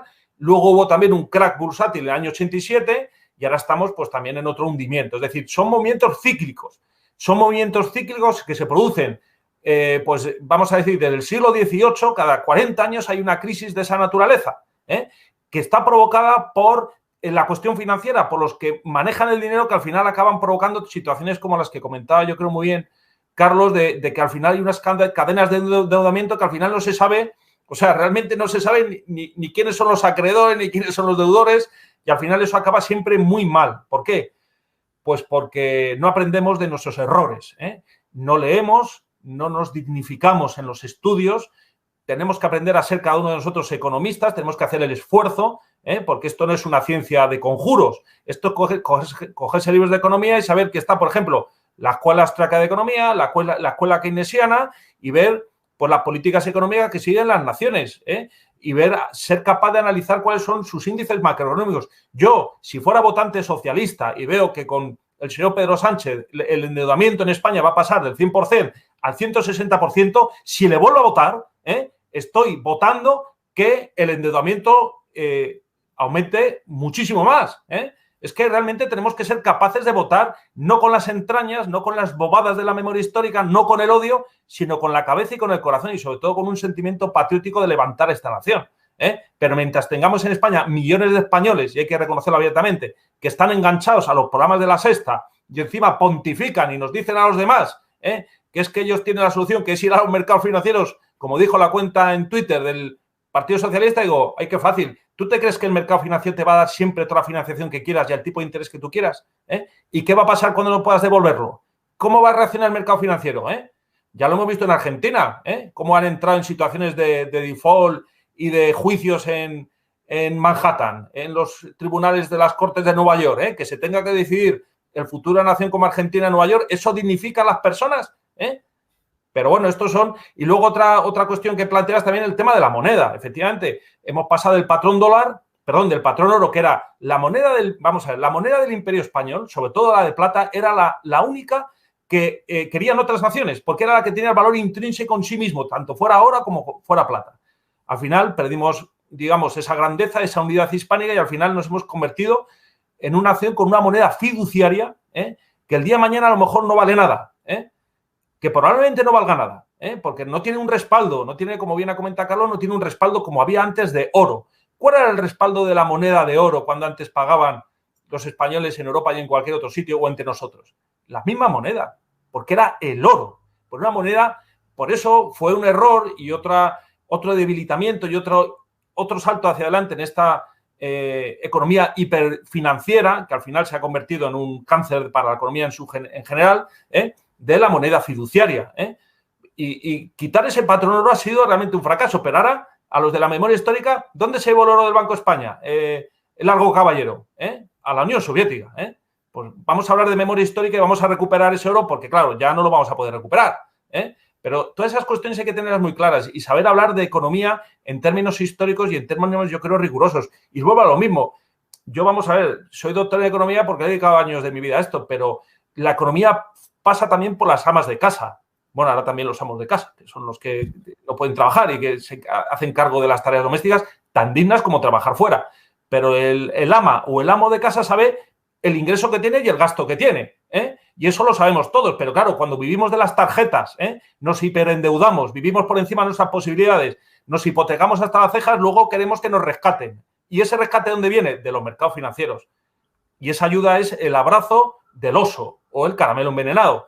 Porque ese ya no es que te vaya a hipotecar, ese que te va a quitar la libertad económica y te va a convertir en un esclavo financiero, que es a lo que yo creo que realmente vamos en las próximas décadas si no invertimos el proceso.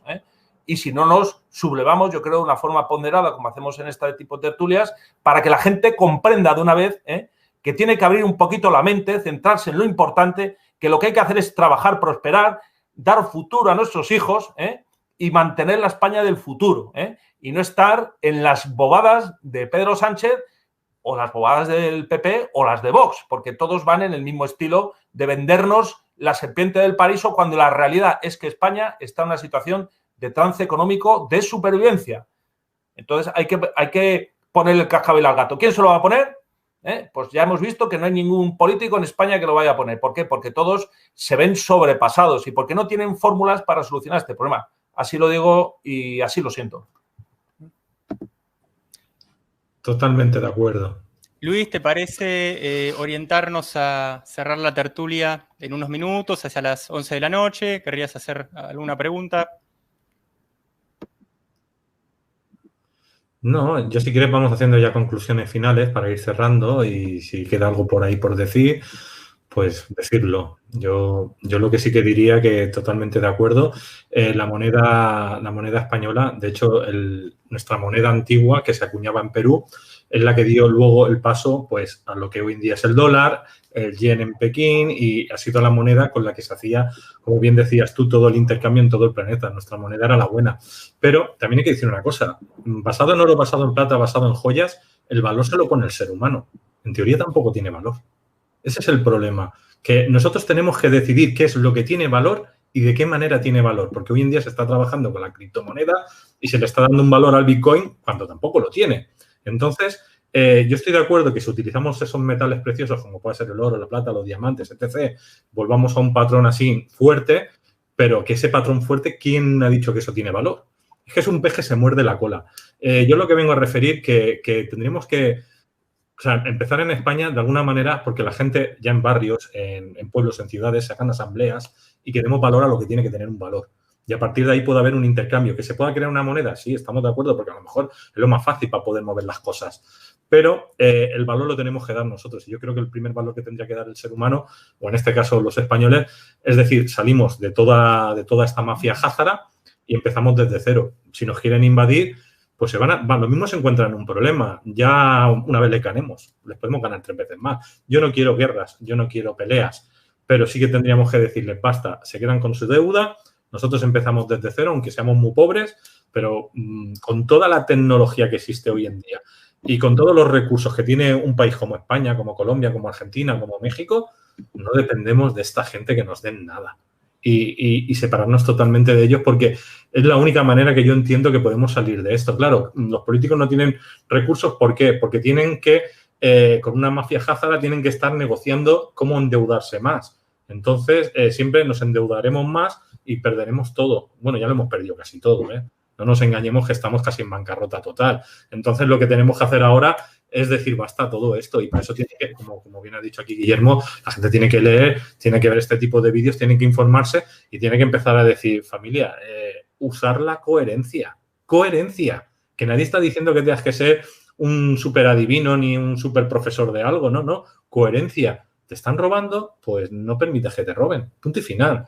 Y ahí es donde yo creo que la gente tiene que dar un salto cuántico. Lo que siempre decimos en la caja de Pandora es que somos libres pensadores y que lo que siempre os aconsejo yo es que se empoderen, que busquen vuestro poder, se empoderen, que lo pongan todo en cuarentena, que lo cuestionen todo, que beban de muchas fuentes para el poder entender, poder montar tu puzzle y al final poder crear una realidad.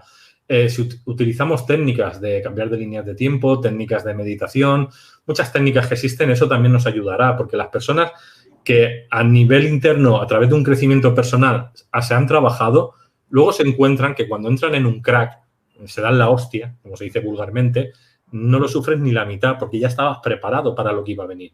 Ya sabías lo que venía y ya sabías cómo tener un plan B, un plan C y un plan H. O sea, el problema que hay ahora es que nadie tiene un plan. Y ese es el problema de España, que se han acabado los planes, pero sí que hay planes. Yo creo que aquí la gente tiene que empoderarse. Eso sería lo que yo diría como final. Sí, yo me permitiría comentar que dentro del mundo espiritual se habla tanto de los 4 jinetes del apocalipsis como de los 4 paradigmas de la cultura, y hay alguien que muy inteligentemente los relaciona, dijo, no, son lo mismo, que son ciencia, religión, política y economía, en el sentido de que son cuestiones realmente que podrían ser muy positivas si fueran áreas organizadoras de la vida social, y si se quiere, bueno, local y más extendida también, pero que están en un lugar psicopático, si se quiere, de hacerle creer a la gente que tenemos que depender de ellas, y se convierten directamente ya en áreas manipuladoras que están en el colmo de la manipulación y en el colmo de la psicosis de masas, que la gente es como que no se puede imaginar no depender de política, ciencia, religión y economía, y como que eso se estuviera por romper. Como que no da para más. Es como un globo que si le entra un centímetro cúbico más de aire estalla, pero todavía no estalló y la gente cree más que nunca que depende de eso, y a la vez los que están sentados en esos sillones de ciencia, política, religión y economía están con más poder que nunca, a punto de perderlo y estallar por el aire, pero están en el máximo de su poder. Y creo que es una buena interpretación que tampoco no estar cayendo en la cuestión ácrata y, ¿cómo se dice?, todas estas líneas que niegan la autoridad, porque eso realmente es una retención infantil.